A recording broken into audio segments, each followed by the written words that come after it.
Alors, si vous êtes au Cameroun, vous avez certainement vécu cette altercation administrative entre le ministre de la Santé publique et le ministre de l'administration territoriale, parce que le ministre de la Santé publique a décidé, voilà, de mettre des agents sur le terrain afin de traquer les bars ou alors traquer les cigarettes électroniques, voilà ce qu'on appelle généralement les chichas. Ok, et voilà, il faut de les détruire, de les collecter, de les détruire. Et il y a donc eu cette réponse de son collègue ministre de l'administration territoriale qui voilà, demandait à ce que voilà, cette opération soit menée plutôt par, voilà, conjointement avec les gouverneurs, les préfets. Et voilà, il refusait donc que ce soit le ministre de la Santé publique qui fasse ce genre d'opération et qui, voilà, qui mobilise les forces de défense. Alors, il y a même eu une altercation dans un autre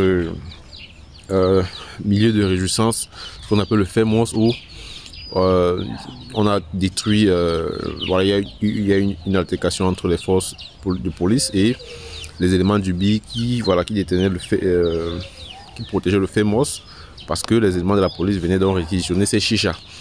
Voilà, nous on ne va pas dans cette vidéo, on ne va pas entrer dans tout ce qui est politique et voilà, confusion administrative. Nous on va essayer de voir l'impact de la cigarette électronique sur la santé publique. Je pense qu'on avait déjà fait une vidéo dans ce sens sur cette chaîne. Et voilà, on va essayer de voir comment est-ce qu'on peut comprendre ça sous le point de vue de la santé publique. Donc bienvenue à toi si tu es nouveau sur cette chaîne. Je suis Russell Youssa, spécialiste en santé publique. Et dans cette chaîne, on partage du contenu lié à la santé publique. On partage les concepts de santé, l'actualité sanitaire et l'expérience en santé publique également. On la partage. Donc si tu es étudiant ou voilà, si tu travailles dans le domaine de la santé publique, je t'encourage à t'abonner, parce qu'ici on partage du contenu lié à la santé publique. Alors, comme je disais tout à l'heure, on va essayer de voir quel est l'impact de la cigarette électronique sur la santé publique. Déjà, il faut savoir, on va commencer par définir c'est quoi la cigarette électronique, c'est quoi ce qu'on appelle généralement la chicha. Ok, c'est généralement, vous avez généralement vu ça, on pourra mettre une image, c'est ce qu'on appelle une e-cigarette. Ok, c'est comme un dispositif qui va stimuler la consommation du tabac en utilisant ce qu'on appelle la vaporisation de la solution liquide, qu'on appelle aussi le e-liquide. Okay, c'est un liquide qui contient généralement de la nicotine, ok, mais des arômes. Ok, et voilà, c'est justement à cause de la présence de ces arômes là que ce produit est très prisé par voilà, les jeunes, parce que voilà, il y a plusieurs arômes et ce qui fait en sorte que voilà, les gens sont beaucoup satisfaits de ce genre de produit là. Ok, c'est contraire à la cigarette traditionnelle dans laquelle il n'y a pas de combustion du tabac, mais il y a plutôt un aérosol qui est inhalé par l'utilisateur. Donc ça, c'est comme cela que c'est défini par l'Organisation mondiale de la santé, également le New England Journal of Medicine en 2019, et qui précise justement que les cigarettes électroniques sont assez dangereuses malgré le fait qu'elles soient perçues comme étant moins nocives en comparaison aux cigarettes traditionnelles.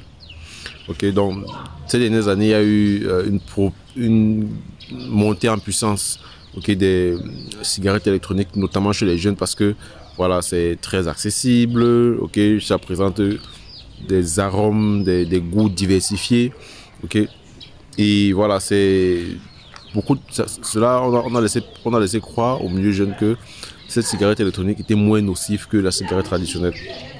Et voilà, le but de cette vidéo, c'est de vous montrer à quel point cela est faux. Donc ce qu'il faut déjà savoir, c'est, et là on va essayer de donner les références, okay, que vous pouvez vérifier. Il y a une étude qui a été réalisée par le Centers of Disease Control and Prevention aux États-Unis en 2020, okay, qui a donc montré qu'aux États-Unis, il y a plus de 5 millions d'adolescents qui avaient utilisé les cigarettes électroniques, et cela a augmenté leur dépendance à la nicotine dès un très jeune âge. Okay. Ça, c'est juste une statistique que je vous donne comme ça, très tôt, avant de vous présenter vraiment quels sont les dangers liés à l'utilisation de la cigarette électronique pour votre santé. Donc, première chose, c'est il faut savoir que la nicotine, donc, qui est présente dans ces cigarettes-là, a un effet néfaste pour le cerveau qui est en développement. Donc, comme je disais tout à l'heure au début, la nicotine est présente dans ces liquides, okay, qu'on va essayer de vaporiser. Okay, et c'est une substance qui est hautement addictive. Et vous devez savoir que ça affecte généralement les cerveaux en développement, c'est-à-dire les cerveaux des jeunes personnes, ceux qui sont encore jeunes. Ce qui fait en sorte que c'est un risque majeur pour les adolescents. D'accord? Ok, donc lorsqu'on est jeune, okay, on est beaucoup plus vulnérable. Et si on consomme une substance qui affecte le cerveau, cela peut avoir un impact sur la capacité à se concentrer, okay, la capacité à avoir une bonne mémoire, à avoir une bonne rétention, okay, et ça peut augmenter également la probabilité d'être sujet à d'autres risques de dépendance à l'avenir. On peut beaucoup plus être dépendant à d'autres substances dans l'avenir. Okay. Donc ça, c'est les références de l'Organisation mondiale de la santé, c'est pas moi qui l'invente. Alors le deuxième impact négatif de ces cigarettes électroniques, ça c'est maintenant les risques respiratoires, c'est-à-dire les maladies respiratoires associées aux aérosols qu'on va inhaler. Donc contrairement à ce que beaucoup de gens pensent, il faut savoir que l'inhalation de ces aérosols-là n'est pas inoffensif. Au contraire, c'est assez dangereux. Okay, parce qu'il a été démontré que ces aérosols contiennent des particules fines, okay, des métaux lourds, par exemple le nickel, le plomb, okay, qui vont faire en sorte que ces composés soient assez dangereux pour vos poumons. Donc, ça va venir se fixer au niveau des bronches de vos poumons, ce qui va faire en sorte que ça va irriter vos voies respiratoires et ça va aggraver. Alors ça peut favoriser avoir des maladies respiratoires comme l'asthme, okay? Ça peut conduire à des lésions pulmonaires. Ça, c'est pas moi qui l'invente, c'est une étude qui a été publiée dans le Journal of the American Association qui a mis en évidence une expérimentation avec le cas, ce qu'on appelle le cas EVALI, la e-cigarette of vaping product use associated lung injury, okay? On a montré que l'utilisation des cigarettes électroniques est associée à la présence des maladies respiratoires. Il y a eu plus de 2800 cas de cette maladie qui ont été rapportés aux États-Unis en 2019 et qui était également associé à plusieurs décès. Alors, le troisième impact, c'est la présence des substances chimiques toxiques qui sont présentes dans ces liquides-là qu'on vaporise. Donc, comme on a dit tout à l'heure, ces liquides-là contiennent la nicotine, mais aussi une variété de produits chimiques qui sont toxiques lorsqu'ils sont chauffés, lorsqu'ils sont inhalés. Il y a par exemple le diacétyl qui est utilisé comme arôme dans plusieurs de ces liquides-là, ce qui va donner un goût agréable. Okay. Et cela est connu pour causer ce qu'on appelle les broncholites oblitérantes, ou alors ce qu'on appelle généralement le poumon du travailleur, ou alors du popcorn. Ça, c'est une étude publiée dans une étude qui a été faite, une étude environnementale qui a été faite, okay, en 2018 et qui a identifié des produits chimiques dangereux dans les liquides, dont le diacétyl, l'acétoïne, okay, qui sont liés à des dommages respiratoires assez graves. Alors la quatrième raison pour laquelle cela est très dangereux, c'est le risque de dépendance croisée. Donc, ce que j'évoquais déjà tout à l'heure, c'est le fait que lorsque on consomme ce genre d'éléments à l'âge adolescent, okay, ça peut encourager, ça peut favoriser l'adoption d'autres comportements addictifs par la suite. Okay. Donc,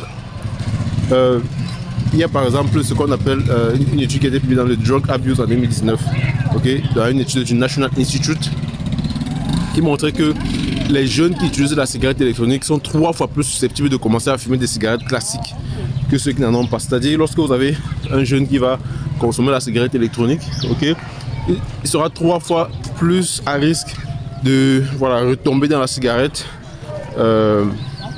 classique. Et je pense que vous avez certainement fait cette expérimentation vous-même. Si vous avez un ami ou une connaissance qui consomme la cigarette électronique, vous allez voir, 2-3 ans plus tard, va commencer à consommer également la cigarette classique. Donc, c'est la raison pour laquelle, donc 4 raisons pour laquelle c'est assez dangereux d'utiliser ces cigarettes électroniques.